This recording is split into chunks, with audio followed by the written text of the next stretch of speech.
The window was open, the room wasn't. Clara Hayes sat in her therapy chair, a legal pad balanced on one knee, the late winter air pressing faintly against her cheek. The street below murmured with the same small sounds it always did. Traffic, someone's radio, a child's laughter cut short by distance, yet everything felt one step removed, as if the world had been wrapped in gauze. For years she'd been the calm in other people's storms. Now her own quiet had become too quiet.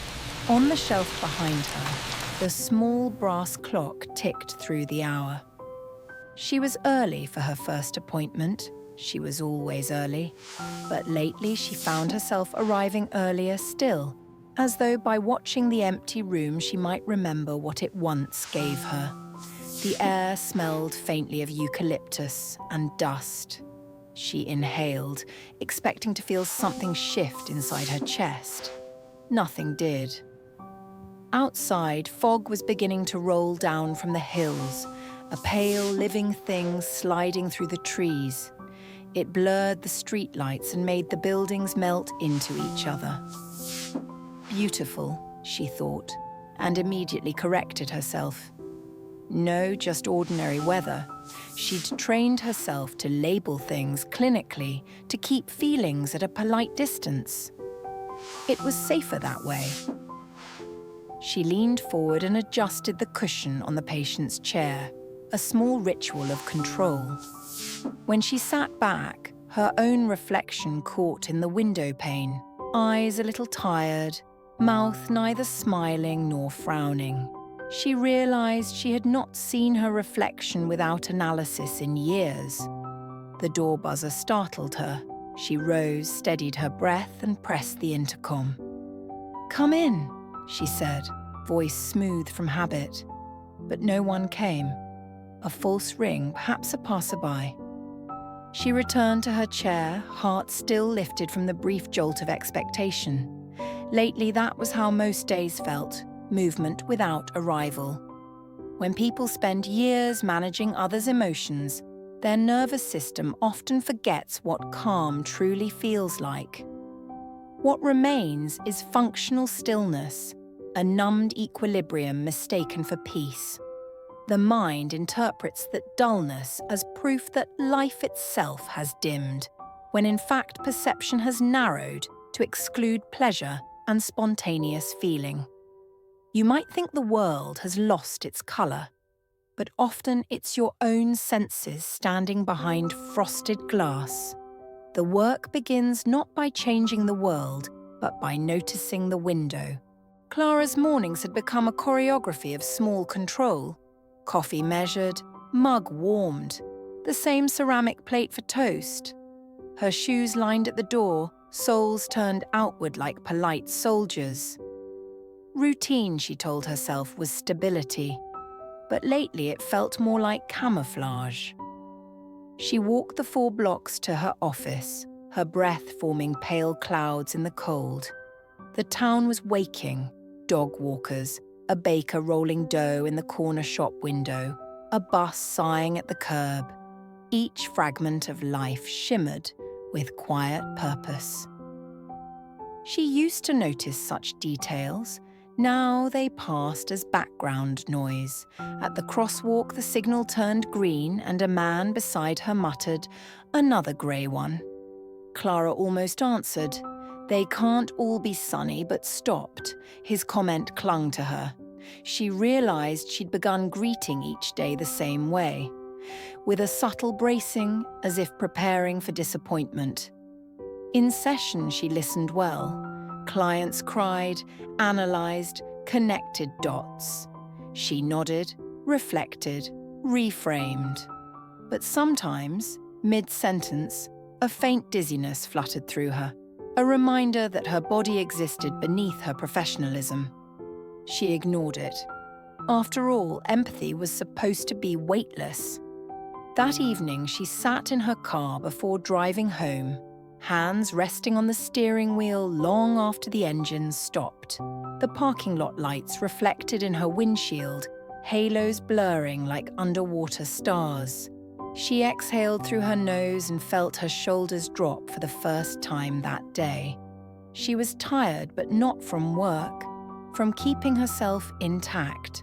Burnout rarely announces itself as drama. It seeps through small moments. The body begins to mute signals of joy first. Pleasure feels self-indulgent when exhaustion masquerades as duty. Gradually, you equate calm with emptiness, mistaking sensory dullness for safety. You survive by shrinking. And the more you shrink, the more the world looks lifeless. Sometimes the first act of recovery is allowing one useless, beautiful thing back in. On Thursdays, Clara met with a client named Ruth, a widow who described her loneliness in perfect clinical language. Every sentence sounded like something Clara herself might have said if she was sitting on the other side of the room. "I wake up and feel nothing," Ruth said. "I try gratitude journals. Yoga. Then I get angry because it's supposed to help." Clara's pen paused. For a flicker, she wanted to admit, "Me too." Instead, she asked about breathing techniques. When Ruth left, the office felt heavier, as if her grief had condensed in the air. Clara opened the window again. The same fog, her quiet companion, slid in like silk. That night, she dreamt she was underwater, walking through rooms filled with her clients' voices. They called her name softly, as though asking permission to leave. She couldn't answer, her mouth filled with water. She woke before dawn, heartbeat loud against the pillow, the ceiling faintly luminous with streetlight. She turned on the bedside lamp and reached for her notebook. A single line appeared in her slanted handwriting. "Maybe I am tired of hearing pain through glass." Emotional labor doesn't vanish when the session ends. Without conscious release, empathy becomes absorption. The nervous system mirrors distress until it forgets whose it is. Detachment protects in the short term, but eventually erases vitality itself. You can't heal others by going numb. Feeling is not failure, it's proof of life. The work is learning where to let the feeling pass through. A week later, Clara's jaw ached. At first, she thought it was dental tension, but soon her shoulders joined, a low burn beneath the blades. She tried stretching between sessions. The relief lasted seconds. At lunch, she caught her reflection in the clinic's restroom mirror. Her mouth held a half smile she didn't mean, the kind therapists wear when colleagues pass by. She placed a hand on her chest and felt how shallow her breaths had become, short, efficient, as though oxygen were rationed. She remembered a lecture she'd once given to interns about somatic tells, how the body speaks what the mind refuses to name. Now, facing herself, she realized she hadn't listened to that language in years. That evening, she cancelled dinner plans, claiming paperwork. Instead, she walked aimlessly through the downtown streets. Rain had begun, thin needles tracing the light. Her coat absorbed the damp. Her hair clung to her neck. For the first time in months, she didn't rush to shelter. She let the cold sting her skin, small proof she could still feel. Under a street lamp, she lifted her face to the drizzle. The sensation startled her, almost joy.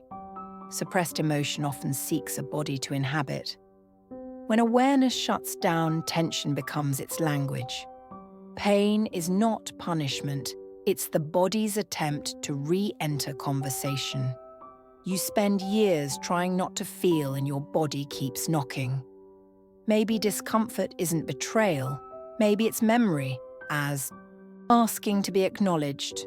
On a quiet Friday, Clara's patient cancelled last minute. She decided to stay in the office anyway, paperwork untouched, the clock ticking with exaggerated patience. Outside, fog pressed against the window so thickly it became a mirror. Her own reflection stared back. a face both known and distant. Something inside her tightened, then eased, as if she were finally meeting herself after a long absence. The intercom buzzed. A deliveryman appeared holding a small box, no sender's name. Inside was a potted fern, soil still damp, a note tucked under a leaf. For when you forget that things still grow, no signature. She suspected Marcus, the retired teacher who tended the garden behind her building and sometimes waved through the alley fence. She placed the fern on the sill. Its green looked impossibly alive against the fog. Minutes later, the air shifted. Sunlight broke through, tentative as forgiveness. Dust motes spun in the new light, slow and weightless. For the first time in months, she smiled without effort. She whispered, "Maybe it's not the world, maybe it's me." Perception is filtered by emotional state. When safety feels uncertain, the brain prioritizes threat cues and downplays neutral or pleasant ones. Life then appears objectively worse, though it's the lens, not the landscape, that's clouded. You think the light has faded, but sometimes the window is simply fogged by fear. Wipe it once, and the world reminds you it never left. The day started like any other. Fog on the hill, the slow whir of the kettle, but halfway through her second session, Clara lost the thread. Her client, a young man describing panic attacks, spoke faster and faster. She tried to match his breathing the way she always did, but something snagged inside her chest. A warmth spread up her throat, then dizziness. The room tilted. She excused herself softly, walked to the washroom and locked the door. For a moment, she simply leaned against the sink, palms flat on the cool porcelain. Her reflection shimmered. Tears came without drama, small, silent ones, as if her body had decided to weep on its own schedule. She sat on the floor, knees pulled up, hearing her pulse in her ears. "This is absurd," she thought. "You are the calm one." But calm had curdled into emptiness long ago. After several minutes, she stood, rinsed her face, and returned to the office. Her client was waiting, wide-eyed, kind. "We can reschedule," he offered. She nodded, voice gone. That evening, she didn't drive home. She walked, past the bookstore, past the bus depot, until city lights thinned and the smell of wet soil replaced exhaust.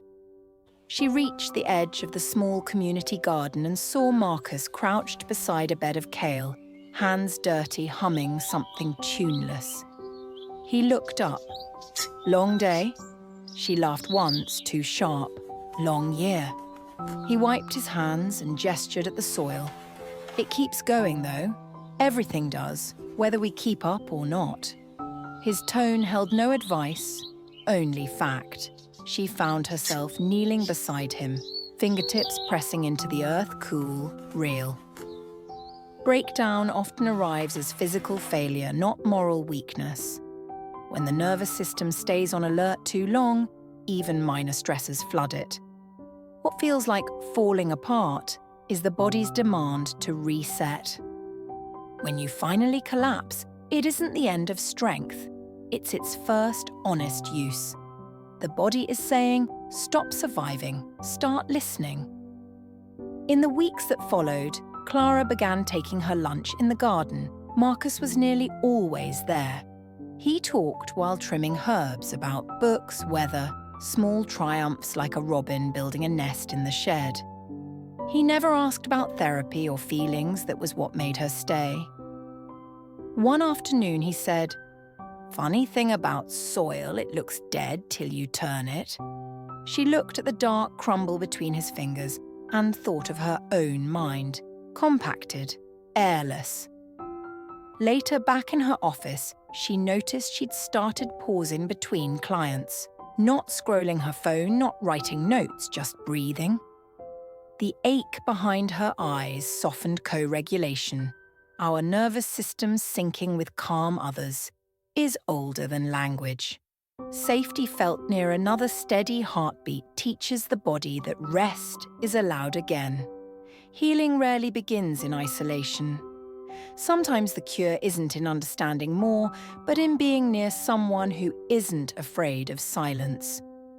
One morning, Clara arrived early and didn't turn on the lights. She sat by the window, watching fog unspool above the street. The fern on the sill had unfurled 2 new leaves. She tried something she often prescribed but never practiced. Naming sensations: cool air on skin, warm mug between palms, slight tremor in jaw easing as breath deepened. No revelation followed, only a quiet presence that felt both fragile and complete. That evening she called Ruth, the widow who had stopped coming to sessions. "I was thinking of you," Clara said. "How are you managing?" Ruth paused, then laughed softly. "Better. I started volunteering at the library." "It helps." Clara smiled. "That's good." After they hung up, she realized her smile hadn't felt professional. It felt real. Attention grounds emotion. When awareness returns to immediate bodily sensation, rumination loses fuel. The present moment, registered through senses, is the nervous system's reset button.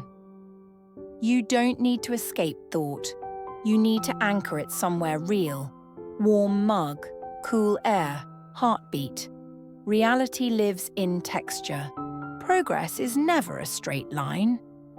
It was a Tuesday when the fog returned thicker than ever, and Clara woke heavy, her chest tight.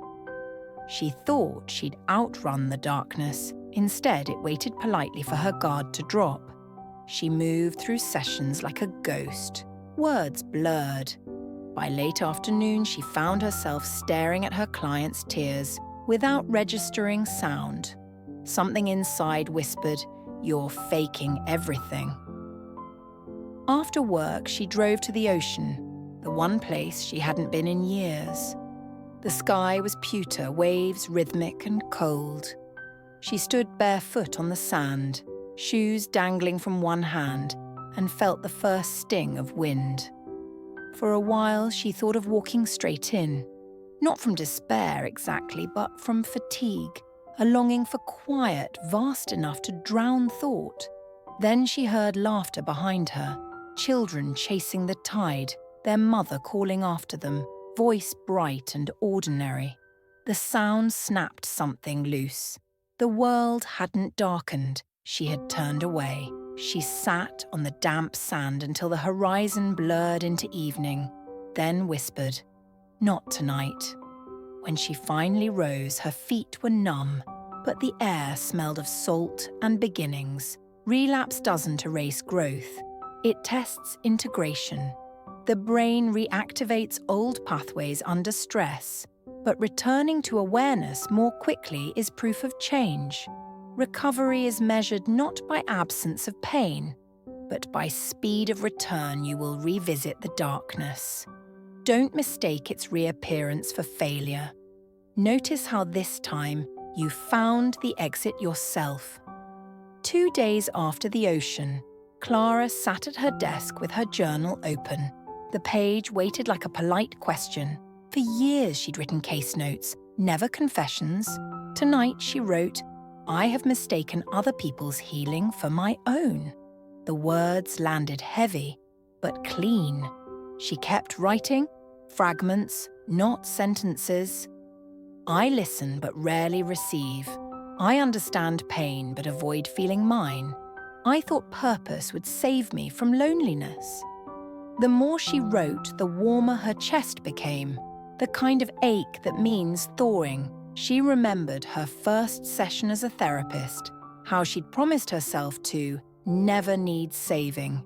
Somewhere along the way, that vow had turned into armor. When she stopped, the fog outside had lifted. The city was wet with recent rain. The streetlights shimmered like open eyes. Naming an emotion integrates it.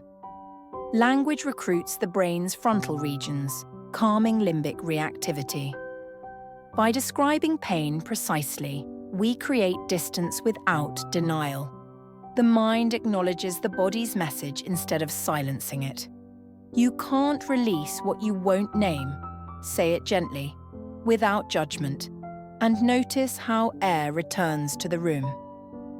Spring arrived quietly. Patients still came and went, but Clara no longer hid behind professionalism. When Ruth mentioned guilt over feeling better, Clara smiled and said, "We're allowed to feel good." The words surprised her as much as Ruth. Later that week, Marcus stopped by the office with seedlings wrapped in newspaper. "Tomatoes," he said. "They like attention but not fuss." She laughed. "People too?"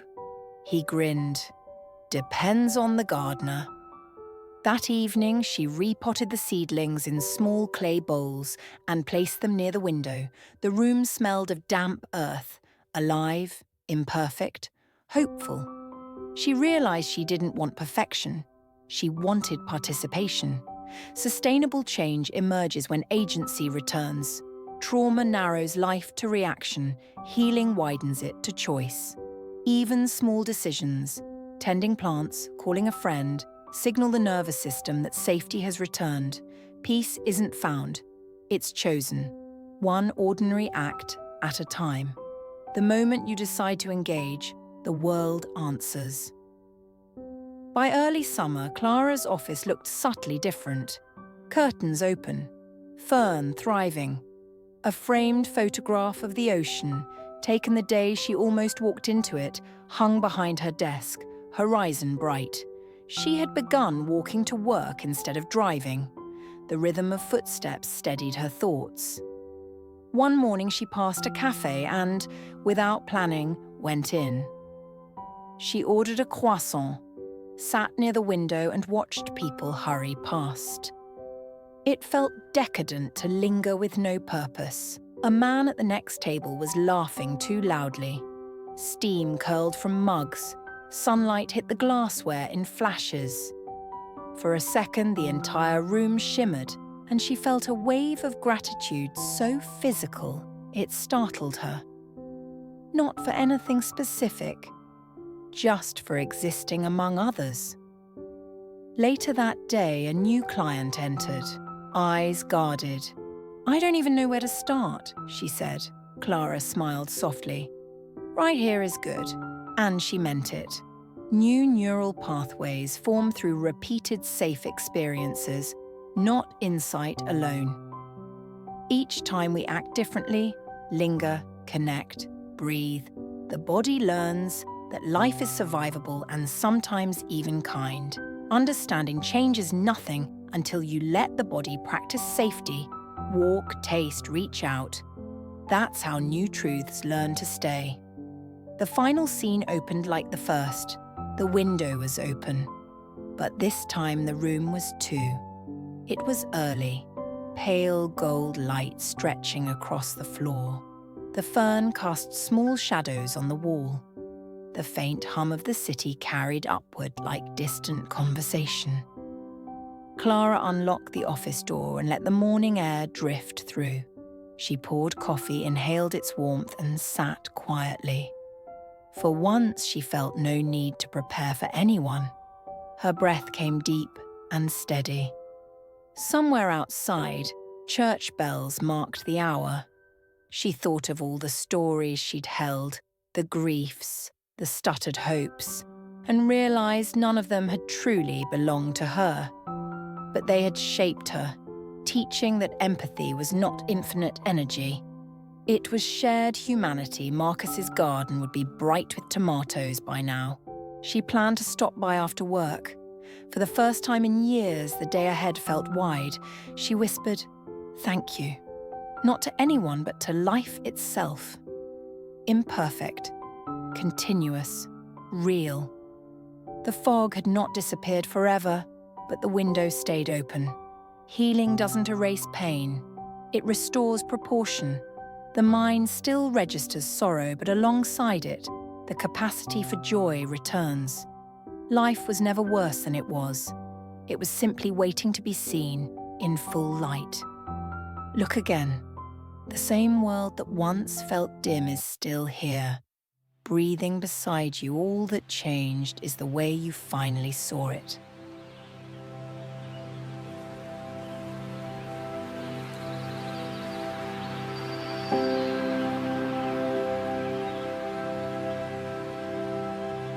If this story moved you, subscribe for the next one.